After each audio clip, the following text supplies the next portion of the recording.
Okay, we can start. Thank you. So again, thank you for the introduction. As was mentioned earlier, my background is as a dentist, and with specific to antimicrobial resistance, I have around close to 2 years of experience specific to antimicrobial resistance. I work with React as a junior consultant in the Asia Pacific node, which is based out of India. And the views that I'm presenting here in this presentation, they are based on the experiences and based on what I have seen through my work, and not really from an organizational standpoint. I just wanted to make that clear. And the topic that I'll be taking for today, or the topic that I'll be talking about for today, is AMR, antimicrobial resistance, as a complex issue in the age of modern advancement, and how the growing global population is also contributing to the issue. Next slide, please.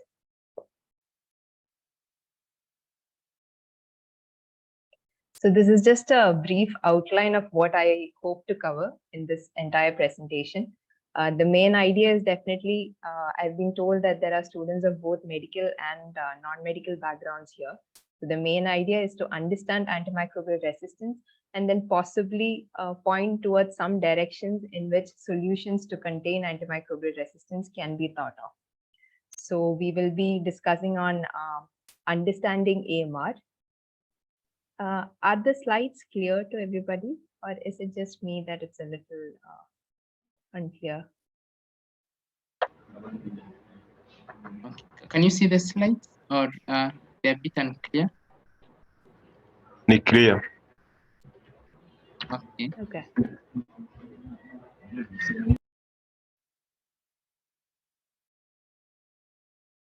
Can be issues from my side. Anyway, I'll continue. So first will be, the slide is just basically the outline. The first topic, or the first section, I'll be talking about understanding AMR, so that people with a non-medical background also can kind of understand what exactly does antimicrobial resistance mean and how it matters, that each person should be aware of it and should be contributing to reducing its spread. Then second section would be about connecting antimicrobial resistance. There are multiple connections of antimicrobial resistance across sectors, and that is what I'll be attempting to highlight there. And thirdly, on the global impact. The global impact has been summarized through various data reports and otherwise. So I'll be speaking slowly on a little bit on that, as well as talking about the different interlinkages of how the rising population is impacting antimicrobial resistance. And lastly, I hope to give a small amount of pointers towards solutions which the students can possibly think about and develop as solutions to antimicrobial resistance. Next slide, please. So coming to understanding antimicrobial resistance. Yes, it's clear, Daniel. Okay, thank you. Next slide, please.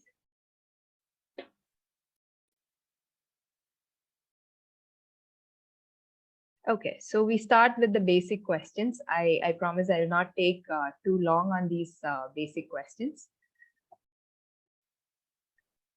The questions, as has been shown here, is what is antimicrobials, what is antimicrobial resistance, and what is the need of understanding antimicrobial resistance.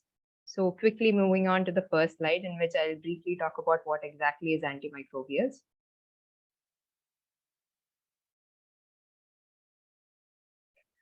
So antimicrobials, they include antibiotics, antivirals, antifungals, and antiparasitics. I've seen that most of you are from veterinary and agricultural backgrounds, if I'm not mistaken, pharmacy also. So I'm hoping this is pretty clear to everybody. And they are medicines which are used to prevent and treat infections in humans, animals, as well as plants.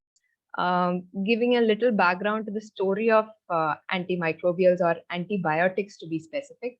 Penicillin, as you all know, was discovered in 1928, and it was Dr. Fleming who published this study. And at that time, it wasn't looked as though the main application would be in isolating penicillin insensitive bacteria from penicillin sensitive bacteria in mixed culture. This was only seen as the practical benefit, and this is what kept the interest in penicillin going. The introduction of penicillin in the 1940s is when the era of antibiotics per se began, and it began to be recognized as one of the greatest advances in therapeutic medicine. The discovery of penicillin and the initial recognition of its therapeutic potential that actually occurred in United Kingdom, but due to the World War II, it was the United States which played a major role in developing the large-scale production of the drug. Currently, these drugs are widely utilized all across the world and almost considered a magic bullet, a solution to all diseases and illness, irrespective of someone knowing the causative organism, whether it's a bacteria, virus, or fungi. It is widely utilized. I'm sure everybody would agree on that. Next slide, please. So coming to resistance, what is antimicrobial resistance? The resistance part occurs when bacteria, viruses, fungi, and parasites change over time and they no longer respond to the medicines, making infections harder to treat and increasing the risk of disease spread, severe illness, as well as death. So antimicrobial resistance, it is a natural phenomena by which bacteria evolve in such a way to withstand the action of drugs, making them apparently ineffective. The pressure that antimicrobials put on the pathogens is responsible for the selection of resistant strains. Next slide, please. So this is I'm trying to explain what I've spoken earlier. The development of antimicrobial resistance is being shown in a pictorial representation here. The first circle there shows the normal or usually present group of organisms within a human or within an animal. Antimicrobial products, when used in, let's say, not sufficient quantity, or you're prescribed an antibiotic for 5 days and you stop it after 3 days, or there is some misuse of antibiotics or antimicrobials when it happens, is when the selective pressure drives evolution of mechanisms that allow microbes to resist antimicrobial activity. This again, over time, leads to antimicrobial resistance, the resistant microbes alone being present in an organism. This is just a basic diagram explaining the basics of it. And the key causes of AMR are also briefly listed there, but I will not go into detail there because I think they are quite self-explanatory as presented there. Next slide, please. As a result of drug resistance, antibiotics and other antimicrobial medicines become ineffective and infections become increasingly difficult or impossible to treat. So that is why I've mentioned that it is a global health threat. It is a global health threat as well as a developmental threat, and it requires urgent multi-sectoral action in order to achieve the sustainable development goals. The reason that I have put the term sustainable development goals and I'm tying it to the issue is because AMR fits into multiple issues, and by utilizing the thematic categorization and the sustainable development goals, I hope I'll be able to explain the interlinkages better. And also WHO has already declared antimicrobial resistance as one of the top 10 global public health threats facing humanity. Next slide, please. Connecting antimicrobial resistance, as I said, utilizing the Sustainable Development Goals thematic areas, I'll be trying to explain how it fits into multiple issues. Next slide. So coming to the Sustainable Development Goals.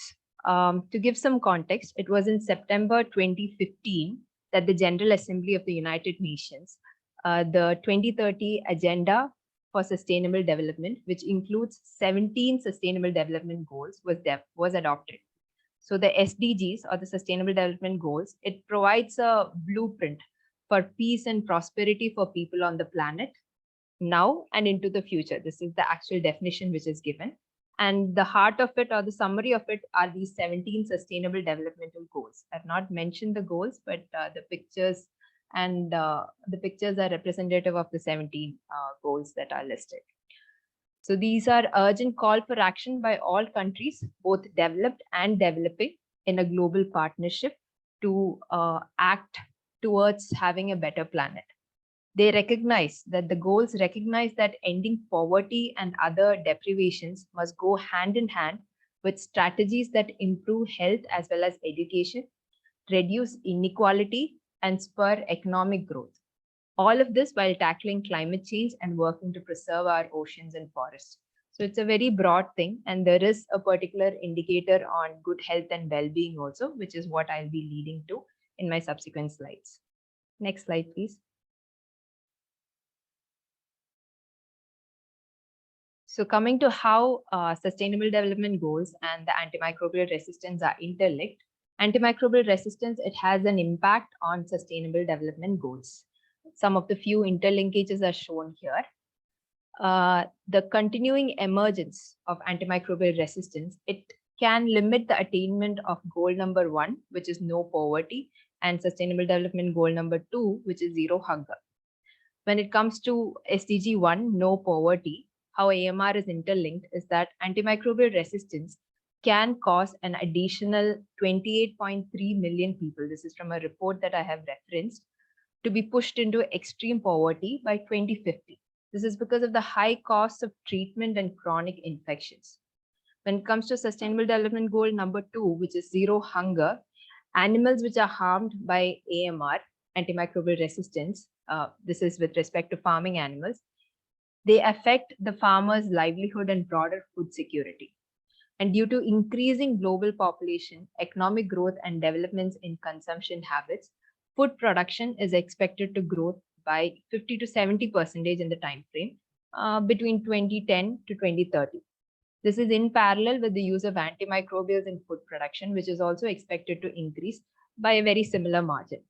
So there is a report on while the increase in global antibiotic consumption in human medicine has only increased by 10%, the consumption of these drugs in animal husbandry has increased by almost 180% in countries like, let's say, Brazil, Russia, India, China, and all. And this continuous increasing trends is expected till 2030. Overall, resistant bacteria, they threaten the long-term food security. And in addition, they may lead to the reduction of economic prospects for for farmers. So that is where it ties into goal number 8, which is decent work and economic growth. On the sustainable development goal number 8, which is decent work and economic growth, as antimicrobial resistance increases mortality and morbidity, it is expected that labor supply, this will decline, and this can again cause a decrease in global economic output by 2030, and can create huge amount of losses, which is projected to be upwards of US dollars 3.4 trillion. An example can be people experiencing adverse outcomes from multi-drug resistant infections can affect their opportunities to find employment and to perform at their workplace. So people living in poverty are generally more vulnerable to infectious diseases, and they are at a bigger risk to being affected by drug-resistant bacteria. These patients, they do not have the means to obtain some of the more expensive medications.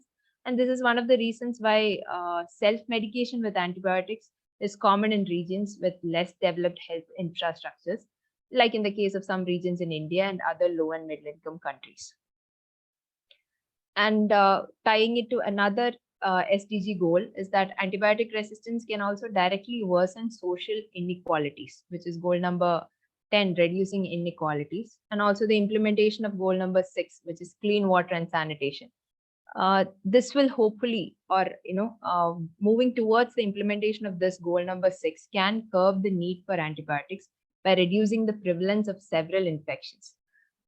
Because as many as around 200 diseases are transmitted by contaminated waters, and it may also reduce the spread of multi-drug resistant organisms to the environment. Another sustainable goal or sector or thematic area to which AMR is related is climate action. The relationship between antimicrobial resistance and worsening climate change, it is discrete, but it is a very important one nevertheless. There are reports that the similarities of climate change and antimicrobial resistance are shown as being interdisciplinary and very urgent problems for humanity to tackle. The changes in global climate will undoubtedly, it will result in alterations to the diversity and complexity of microbial populations around the world. The emergence of novel bacterial diseases is likely, and the number of people at risk for many of these infections will also definitely increase, which includes vector-borne and zoonotic pathogens and illnesses associated with food. It has also been described that increasing temperatures may favor the selection and growth of resistant bacteria. So antibiotics are definitely considered as important hallmarks of present-day medicine.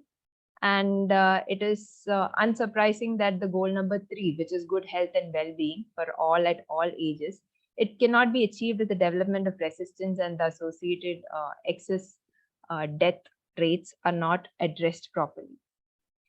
And this also ties up to the goal number 12, which is responsible consumption and production, which is relevant from the standpoint of facilitating prudent antibiotic use and antimicrobial stewardship.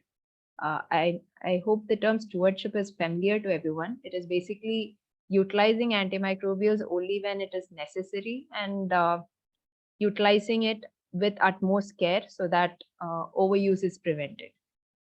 In this aspect, it is beneficial for governments as well as supra-governmental organizations like the UN and WHO to explore public-private partnerships for research in antimicrobial resistance.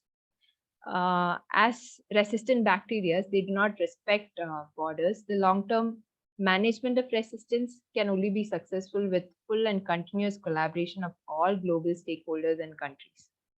The goal 17, which is partnership for the goals, is also an intrinsic requirement for the success of the Sustainable Development Goals. So this is basically a summary of how the Sustainable Development Goals have multiple interlinkages at various levels with antimicrobial resistance.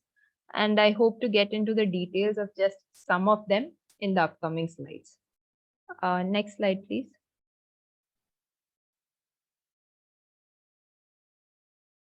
So earlier what I spoke was indicators which relate to antimicrobial resistance. There are 2 indicators or sub-indicators which are AMR specific indicators. I think the slide has changed. Slide number 12, I think, if I'm not mistaken. Yes, that's right.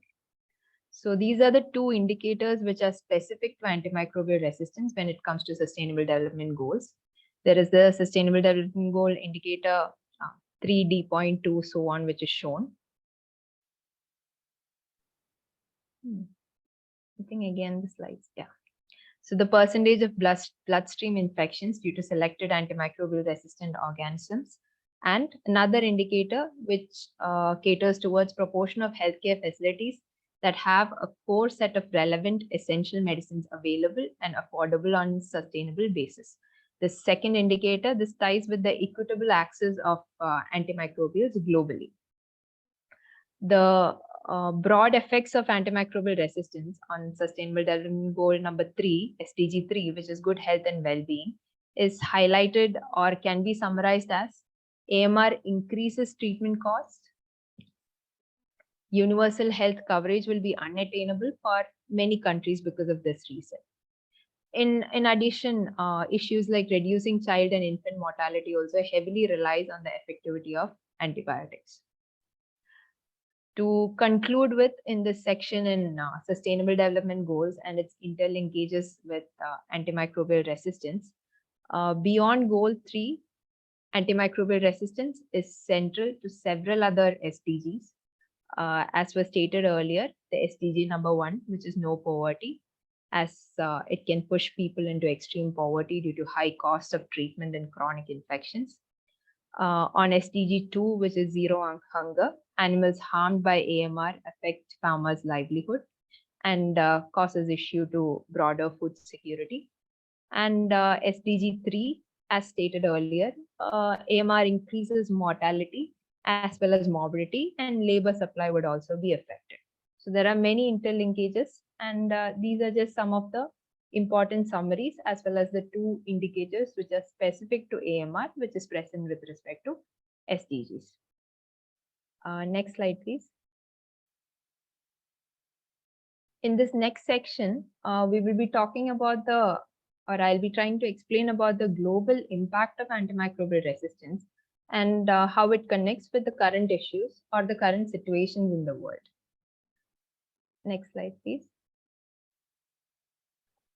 To give some context to the global impact, here I've just put together some data highlights on antimicrobial resistance. The first one is a Jim O'Neill report. This was commissioned by the UK government, and this person, Jim O'Neill, was the one leading the formation or publication of this report, as well as the investigation prior. It was published in 2016. He is a person of economics background, and under his leadership, the team came up with data numbers that you see on the screen, which gave AMR the global attention that it has now. Like, it was very crucial at that point of time that this data came out. What exactly the report stated, the Jim O'Neill report stated, was that it estimated that by 2050, 10 million lives a year and a cumulative $100 trillion of economic outputs are at risk due to the rise of drug-resistant infections. It's also stated that if we do not find proactive solutions now to slow down the rise of drug resistance, even today as in back then also, they said that around 7 lakh people die of resistant infections every year. This was the first data, one of the first data which came out. One of the more recent data set which has come out is the GRAM study. That is the second one there. It is titled the GRAM study because it received financial support from the Global Research on Antimicrobial Resistance project to extract and prepare data. That is why the commonly recognized name, which is GRAM study. So the data presented by this study has been collected through public and private partnership. And the research paper, it speaks of the year 2019. The manuscript was published in 2022, but the data as well as everything is speaking about from till 2019. The data here, to be specific, is mentioning about antibacterial resistance, which is just a component of antimicrobial resistance. And what it exactly states is that in the global context, a total of 4.95 million deaths per year are associated with resistant bacteria, with at least 1.27 million deaths per year directly attributable to antimicrobial resistance. They also stated on the basis of their predictive statistics model, there was an estimated 4.95 million deaths associated with bacterial AMR in 2019, including 1.27 million deaths attributable to bacterial AMR. I don't know if the data sets are making sense right now, but as shown on the screen, they all state or agree with the fact that AMR has great implications at the global level. There are two other reports which are mentioned there. One is the US CDC report, which also states data with respect to 2019. An estimation performed by the Center for Disease Control and Prevention in the United States reports that more than 2.8 million antibiotic-resistant infections occur in the US each year, and more than 35,000 people die as a result of these infections. And finally, the World Bank report, which also paints a very grim picture regarding the economic effects of antimicrobial resistance. That report stated that in the optimistic case of low antimicrobial resistance impacts, the simulations, it found that by 2050, the annual GDP would likely fall by 1.1% relative to a base case scenario with no AMR effects. And in a high impact AMR scenario, the world will lose 3.8% of its annual GDP by 2050, with an annual shortfall of close to $3.4 trillion by 2030. So these are some of the current relevant as well as important data relating to AMR with the economic lens to it. Next slide, please. So coming to why AMR is a complex issue to solve in the current world scenario, I've spoken about multiple interlinkages in the earlier slides with respect to the SDGs. The linkages are across sectors, and the action needed are across global, regional, as well as other verticals. In the following slides, I will be talking on some of the few issues which makes AMR complex and hard to solve in the current world scenario. Next slide, please. So the first and foremost reason why antimicrobial resistance is a very complex issue and the difficulty of it is the deficit in antibiotic or antimicrobial pipeline. So the WHO has an annual antibacterial pipeline report which reviews antibiotics that are in the clinical stages of testing as well as those that are in early product development. This report is aimed to assess the progress and identify the gaps in relation to urgent threats of drug resistance, such that actions can be encouraged to fill those gaps.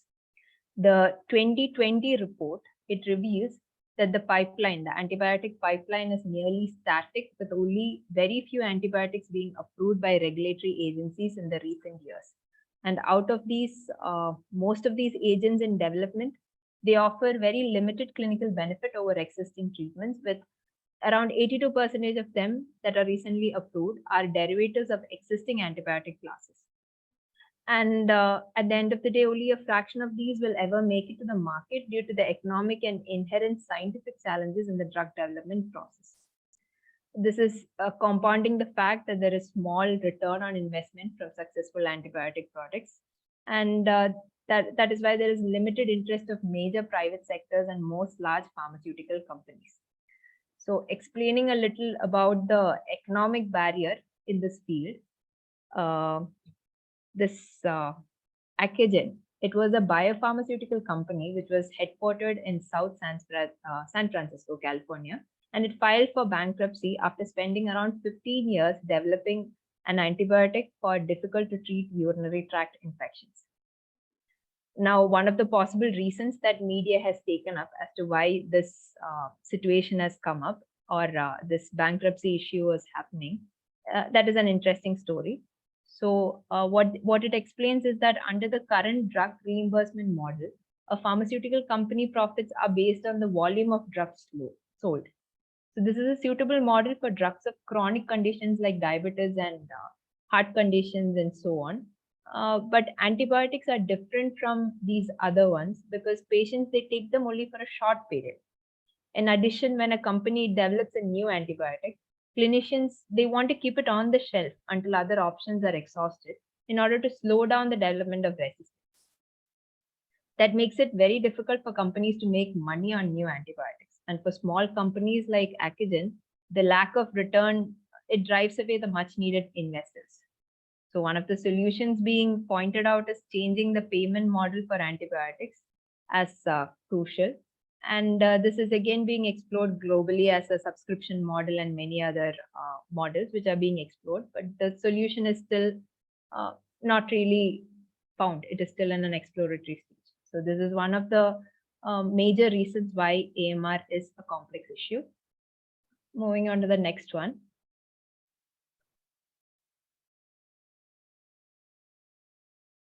The next major issue is the misuse or overuse in food production, particularly animal farming and crop farming. So the use of antimicrobials in animal and plant production is influenced by an interplay of many factors. There is a burden of diseases which are otherwise preventable through modification of environmental hygiene or nutrition or husbandry, which are managed by giving excessive antimicrobials. Then there is limited access in most areas to animal and plant health experts, as well as limitation in training and support for these experts.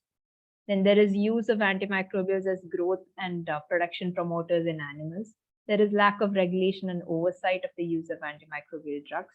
There is availability and use of substandard and falsified antimicrobials. And there is a basic lack of awareness regarding good practices, leading to excessive or inappropriate usage. And finally, there are a lot of anthropological, sociocultural, and economic factors which pose a barrier to good practices. We cannot deny that antimicrobials, they play a very critical role in treating diseases of food-producing animals and plants also, and they help to ensure food security. The medicines are used to treat animals who are already sick or to control the spread of diseases within a flock, a herd, or a farm. In some cases, antimicrobial substances are used to treat microbial diseases of plants also. And they're also used prophylactically to prevent diseases that are anticipated in populations of animals or plants. The practice that is being increasingly discouraged nowadays is the addition of antimicrobials in low concentration to animal feed to stimulate growth and production. The practice of prophylactic antibiotic supplementation of feed, which is cheaper than vaccinating the animals. This is a very important problem in this regard. Not only does this usage as a growth promoter promotes escalation of AMR, the humans also, they run the risk of ingesting the resistant bacteria themselves if proper preparation of these food produced from these animals is not taken care of. When it comes to crop production, there is a great concern over the use of antibiotics in agriculture due to the potential for resistance to spread to medically important bacteria. The use of antibiotics in crop production, it is comparatively modest or less when compared to animal production. It is potentially more widespread than previously thought, and most studies do agree that more research is needed in this area. And the data from WHO of all regions of the world which are using antibiotics on crop plants states that the main crop on which the antibiotics is used is rice plants. So this is basically a summary, or trying to explain how exactly this is one of another factors which makes AMR a complex issue to solve. Next slide, please.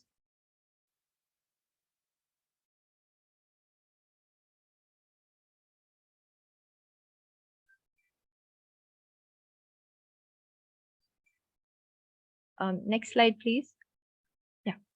So the next topic or the next issue on why AMR is complex. Shruthi, sorry for the interruption. Let me just try and reshare the screen. I see whether it will be. I think there's a problem. Just a minute.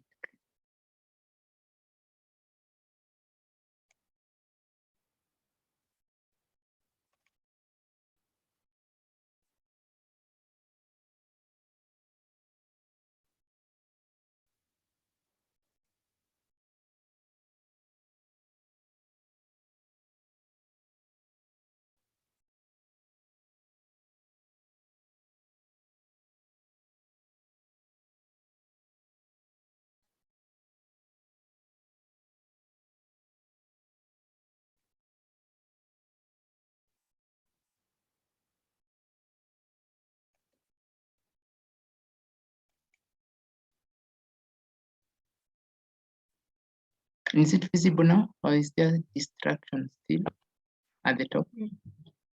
I think it's clear now. Actually, Oh. I thought earlier the disruption was only for me. That's why I didn't mention it. Okay, thank you. You can continue, and sorry for the interruption.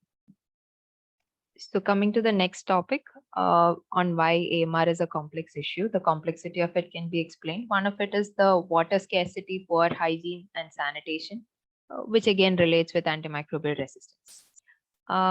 Clean, safe, as well as well-managed water, it is very important for public health maintenance. Where water is unclean or sanitation is poor, many life-threatening diseases such as cholera and typhoid can start spreading.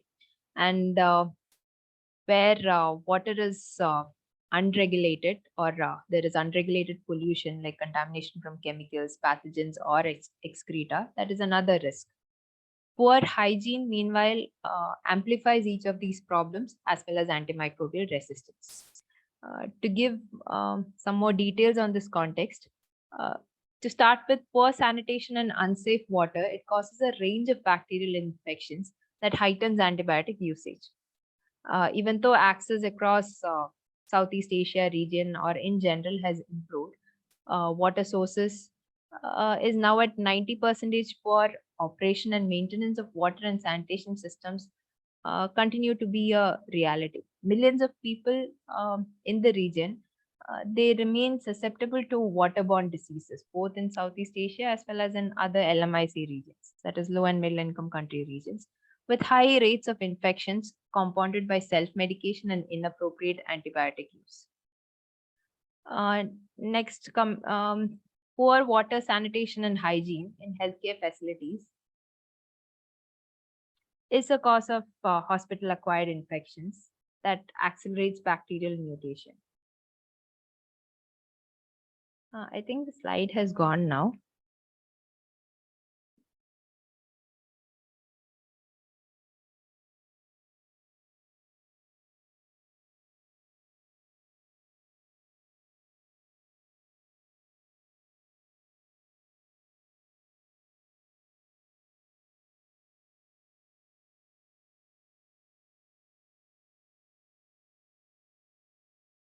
Okay, so by the time the slide comes, so what I was talking about was water, sanitation, and hygiene in healthcare facilities, which is also again important.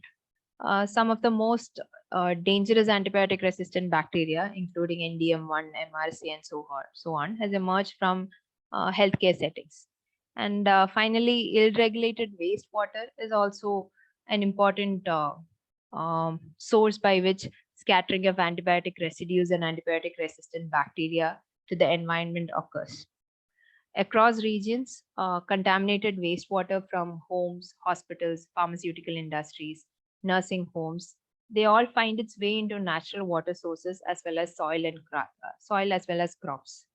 This is increasing the spread of antibiotic resistant pathogens and as well as increasing human antibiotic consumption due to the increase in infections. Improvements in water sanitation and hygiene and wastewater management in all sectors, they are critical elements of preventing infections and reducing the spread of antimicrobial resistance. The resistant organisms and their genes, as well as antimicrobial compounds and their metabolites, are common and widespread contaminants of wastewater and sludge from human, animal, and plant production and antimicrobial manufacturing. Working towards a universal access to sanitation, hygiene, and safe water in households, healthcare facilities, and schools, it should be a priority measure to prevent many infections that can otherwise be treated with antimicrobials. So, to summarize, one can say that focusing on water sanitation and hygiene, it is a low-cost intervention which can help solve a high-cost problem like antimicrobial resistance. Next slide, please.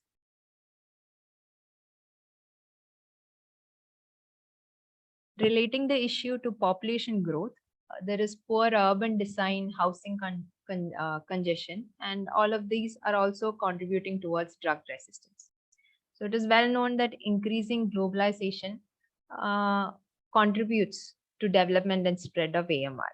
How it contributes is that population movement occurs, and this facilitates the spread of resistant infections from areas of high to low prevalence. In low and middle income countries, which are undergoing rapid economic development, urbanization has resulted in overcrowding as well as poor sanitation. Development, which is fast paced, also result in a rise in migration from rural to urban areas. This not only increases exposure of susceptible population to drug resistant infections, but it further contributes to the problem of overcrowding. Collectively, all these factors associated with urbanization, they increase the risk of the development and spread of AMR. And going back into history, cities once upon a time, they fought diseases by improving airflow and access to sunlight. These early public health interventions are increasingly becoming relevant today with increasing urbanization and overcrowding. Again, another example from India that I came across. There is a city called Mumbai with very dense population. There is a study with a report which looks at only some particular 2 to 3 streets in this overcrowded city. And they found out that the case numbers of drug-resistant tuberculosis are significantly higher than the city average, just because of the reason that these particular streets are overcrowded as well as the urban planning is not exactly up to the mark. The level of antibiotic resistance in the area, it had increased up to 20% of the city's drug-resistant tuberculosis cases. And the fact of the matter is, many of the people diagnosed, they have not been exposed to tuberculosis drugs in the past, but they are directly diagnosed as having drug-resistant tuberculosis, which means that there is a high level of community spread of drug-resistant variants when it is urban situations which are overcrowded. Also, household crowding. Household crowding is defined as more than 3 persons per habitable room. Household crowding, it is common in many low and middle income country settings. It is thought to be intensifying as urban population grows across the globe. Overcrowding as well as poor housing conditions can also increase a resident's susceptibility to other diseases that spread through direct person-to-person contact or via droplets, including skin lesions. And antibiotics used to treat these infections, these increasing number of infections, can again further contribute towards antimicrobial resistance. Next slide, please. Another one of the subtopics is climate disasters or climate change, and how that also increases the conditions of AMR. Antimicrobial resistance and climate change, they kind of have a interlinkage and they kind of exacerbate each other. There are studies which show that rising temperatures together with high population densities lead to higher AMR in bacteria. And there are maps that show that increase in temperature correlate with areas where more resistant bacteria are found. Because the transfer of resistance genes is often facilitated at higher temperatures, the bacteria can acquire and spread AMR genes more easily in such conditions. If we look at informal settlements in South Africa or the slums in India, like the one I mentioned earlier, or favelas in Brazil, the situation is always very similar. High population density in a warm climate. This is a combination that promotes antibiotic resistance. As global warming progresses, these high-risk areas become more common, creating new breeding grounds for resistant pathogens. Along with rising temperatures, the ecosystems are changing, which leads to floods, droughts, and other natural disasters. And microbes adapt and spread to new areas, as do insects, which serve as vectors for these diseases. As a result, more antibiotics are used, increasing selective pressure on pathogens, and thus promoting the development of antimicrobial resistance. Disaster-related population displacement, such as that experienced as a result of severe flooding or drought, this can lead to conditions of, again, overcrowding and poor sanitation, which was discussed earlier, which can again increase infection rates and therefore antimicrobial resistance. So as the climate crisis worsens, so will also antimicrobial resistance. These factors are all interlinkaged at multiple levels. Next slide, please. This is another interlinkage, which is the correlation between increased human-wildlife contact and displacement of wildlife, zoonotic diseases, and antimicrobial resistance. So nowadays, there are intensive contacts between humans, domestic and wild animals. It occurs due to the expansion of urban population and encroachment and loss of natural habitats.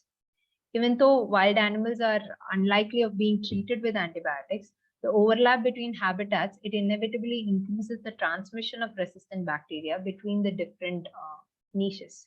Some wild species have been used as bioindicators for the spread of resistant bacteria in the environment through research studies, of course.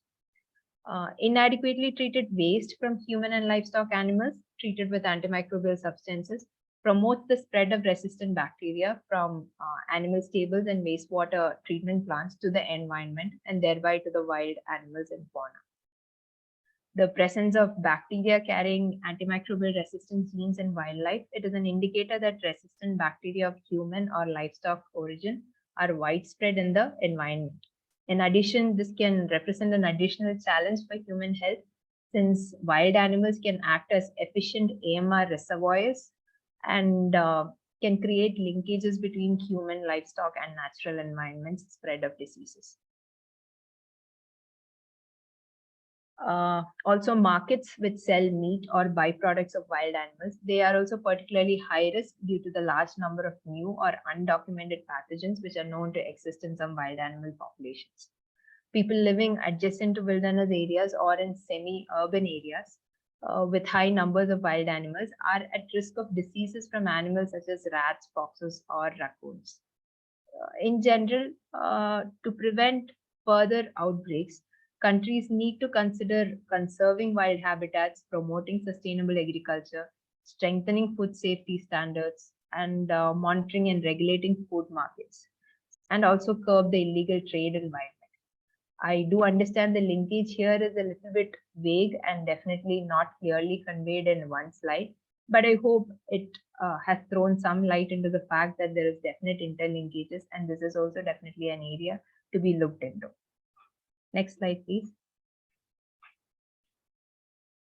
And finally, coming towards international travel and how antimicrobial resistance feeds into it.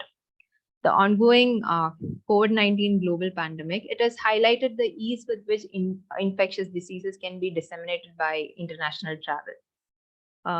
Research, there is again research and reports over the past decade, which has shown that approximately 30% of international travelers, they acquire antimicrobial resistant bacteria during travel. And this indicates that international travel is one component of the global problem of AMR. Resistant pathogens, they do not recognize international borders. Travelers to areas with high AMR prevalence, they are likely to be exposed to resistant bacteria and they return to their home countries colonized. And medical tourists, they go between health facilities with drastically different rates of AMR and they potentially transmit highly resistant strains across regions. Drug-resistant bacteria, they've been found in every continent. However, differences between countries in the prevalence of AMR, it depends on multiple factors. These include the levels of antibiotic consumption, access to clean water, adequate sanitation, vaccine coverage, and so on.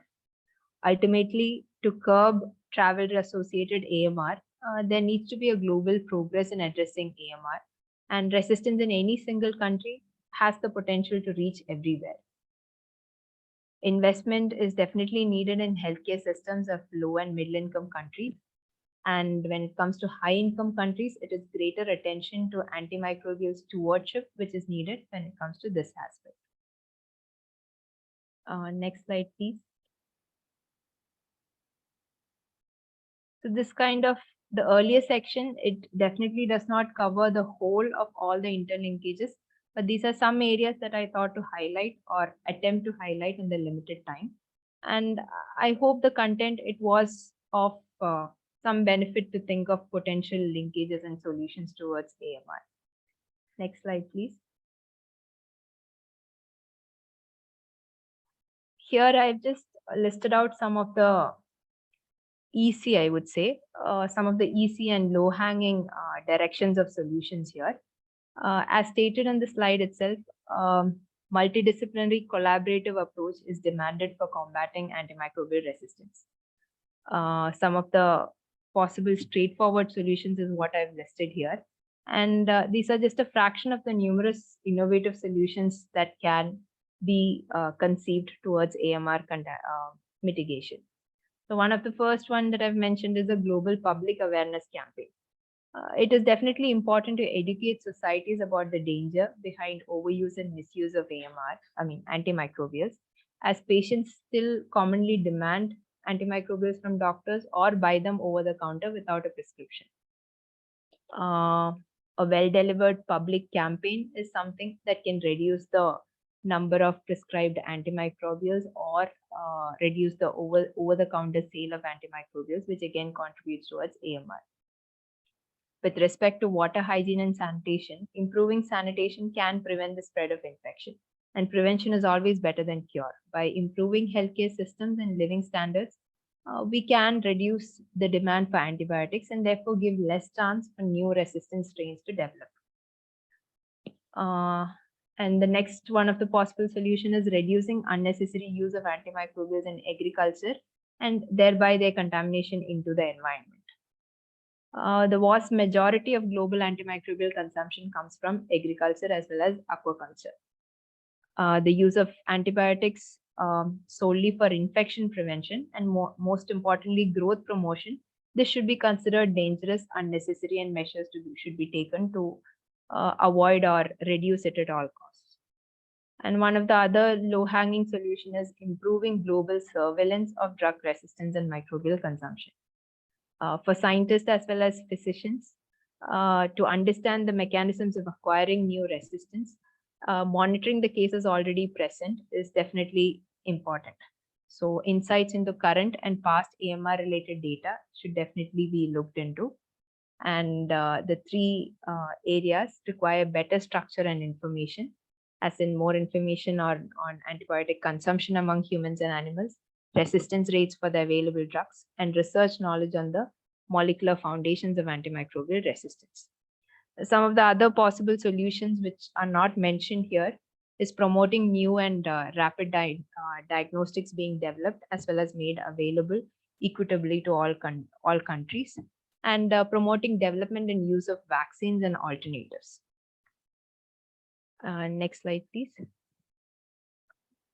So to conclude, I hope I've been able to give a very broad overview of AMR and its various interrelations and some of the possible lines of solutions. And I do again stress that I have not covered the entirety of it or the entire breadth of it. Just some of the aspects is what I've highlighted here.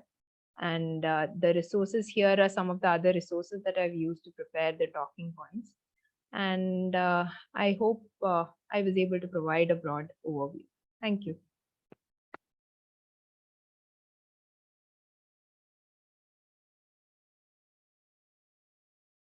Thank you so much, Dr. Shruthi, for that really expansive presentation covering the scope of AMR. And I believe that each one of us has identified a niche. We've talked so much about, the burgeoning populations in the urban areas, and also we've covered a bit of, poor urban designs. And I'm sure we have some architecture students and building sciences students in the house. And, these are some of the key areas that maybe we should look at and see how our different professions can bring on board the expertise that maybe we learn in our different areas to cover these, as has been emphasized. It's really a multidisciplinary issue, and we require concerted efforts to address AMR. And so at this juncture, I'd just like to take, because I can see we are really short of time, I'd just like to take very few questions, because it's quite very late on our speaker's end. And maybe if you have a question, you can just raise your hand, and then we can take 2 questions, then we close the session. Thank you. So anyone with a question, guys?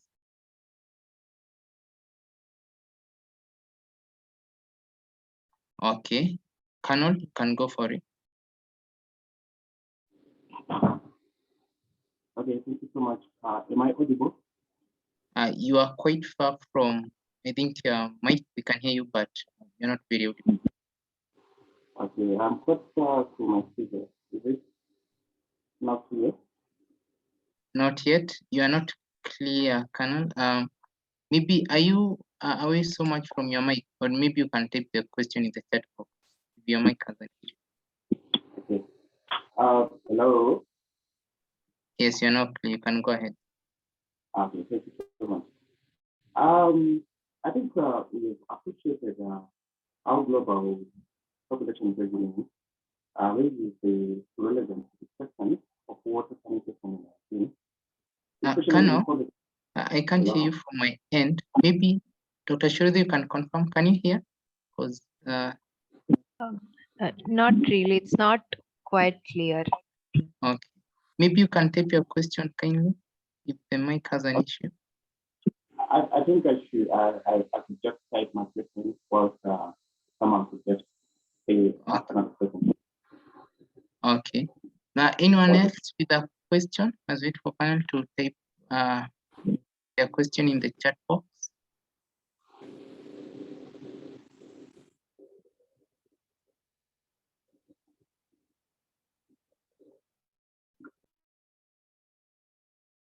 Okay, maybe I would also want to ask one question, Dr. Shruthi, and this is concerning because I think there's been a lot of work that has been happening on HIV and also TB. So what would be your approach in terms of integrating AMR into already existing systems? I think it is a bit easier to sell AMR, especially to the stakeholders of TB and HIV and other diseases like malaria, which have generally a bigger support, and maybe for them to also incorporate AMR as one of their focus areas. What would be your comment on that? Thank you. I think that is very interesting and definitely one to be considered. As of now, the main issue is how all these programs are vertical and working in their own silos.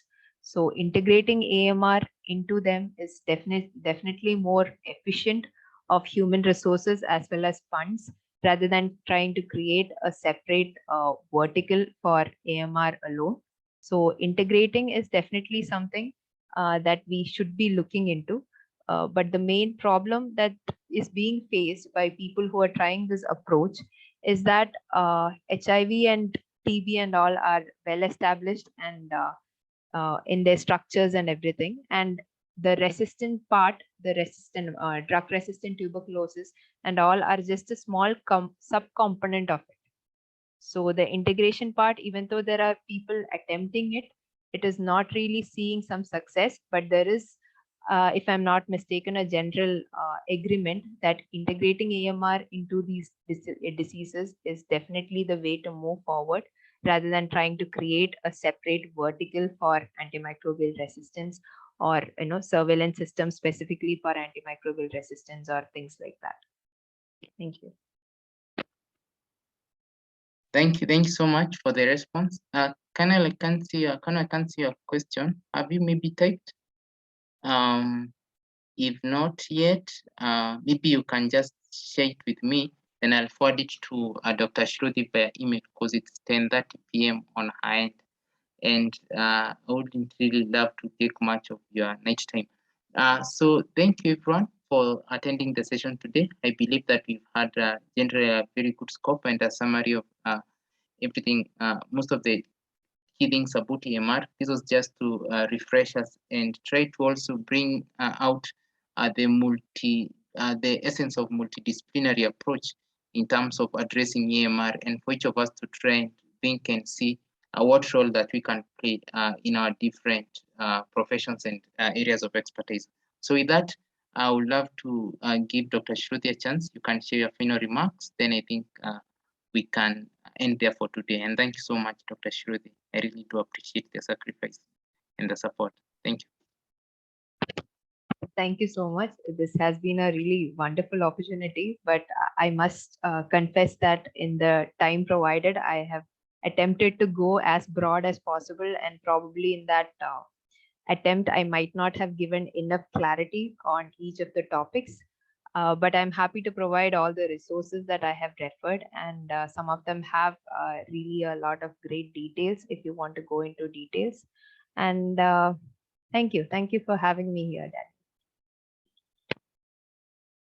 Thank you so much, Dr. Shruthi. Sorry for the errors that happened when I was sharing the presentation. I do apologize for that. And yeah, you can share the resources. I see there were quite a lot of resources, especially that you took into consideration as you're developing the presentation. So you can just share them with us. I think they'll really be informative and of great help to the participants too. So thank you everyone for joining the session today. And I hope that you've learned a lot, and we can have a wonderful evening, and see you next. Thank you so much, Dr. Shruthi, and have a good night. Bye-bye, everyone. Thank you. Okay, bye.